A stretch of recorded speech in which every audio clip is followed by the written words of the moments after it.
Come on in guys, let me show you what we've got this week booked in. So a customer called us in, come through, right, let's get into the sunlight, do a full scale of the job. So a customer called us in because they had a laminate floor that was failing. Essentially we could see sort of light blemishes through it. We assumed that the levels were completely out because there was enough deviation and the lack of expansion. When we initially took this job, we managed to test a couple of areas for moisture, which were exceeding the readings recommended. So we sort of gave them a bit of a ballpark, but with any sort of laminate floor, we can't see what's underneath unless it's all uplifted, especially a large area like this. So we sort of gave a bit of a ballpark cost. This was done by a builder. Customer wasn't very happy with the builder, to be honest. Paid a lot of money to have this done. And as you can see, I mean, if you come through here, for example, we've actually got a pinhole, cracks in the screed. I mean, this is moving as we're sort of walking on it. I mean, it's absolutely shocking. Try and pull the piece out. I'm going to get a crowbar under there, we'll see what we've got. So the history behind this particular floor, I believe that this was the existing kitchen and they had an extension.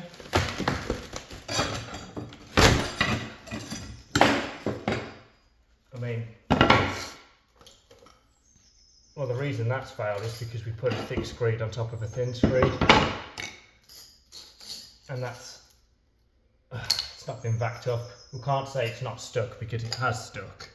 It's stuck to all the dust and the latents on the top. It's interesting with a job like this. Initially, we sort of came in a little bit higher on quote than the competition, but we gave a realistic quote. Customer found that the other companies were underquoted, and you can see straight away you're opening up a can of worms here, and you can see the different colours within show the different coats that's been going on here. But this is a clear example of why you don't put a thicker screed on top of a thinner screed, because it's just not going to hold. I'll be honest, this is great news for us though, because straight away we've got some concrete here. We can clean that up, vac it up, we can get our primer right into there. So that's a bonus for us, and this is going to come up pretty easy. So if you come around with me, Kai, we've essentially got here different screeds going on again. So they must not have got the right level. So they just tried to put on, you've got loads of pinholes going on here. So it's had high suction, whether that's down to a lack of primer or they've not regulated the porosity correctly. Especially with big windows like this, we've got bifolds here, it's going to be extreme solar gain coming in. It's going to be really sucking out all the moisture within the screed. Again, areas over here where it's completely discoloured.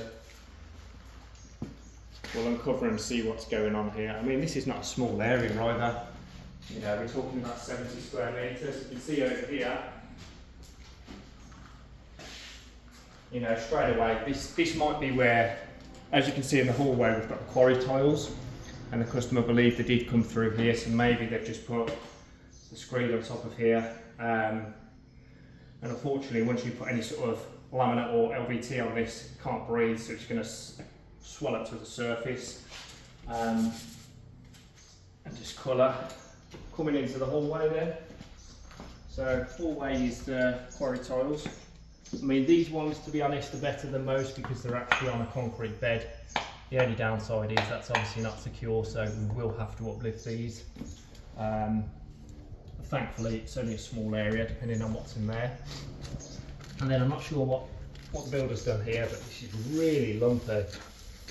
Really lumpy. I mean, it's a massive deviation there. I don't know what's happened, but we're going to have to dig under a little bit and actually check what they're bonded to here, because I can get my finger right under. I want to make sure. We'll probably chop this out and have a good look, make sure there's enough thickness, because what we don't want to happen is if we screed over something like this, for example, we're going to end up what we've got in that that kitchen. So yeah, we've uplifted a laminate floor, we've got rid of all that, taped that up, got that all at the house ready for disposal. And now we've got our hands full with quarries and old Screed, so we'll keep you posted throughout the day, but I imagine today's going to be a long day for all of us really. But yeah, we'll keep you posted, we'll show you bits along the way, so stay tuned.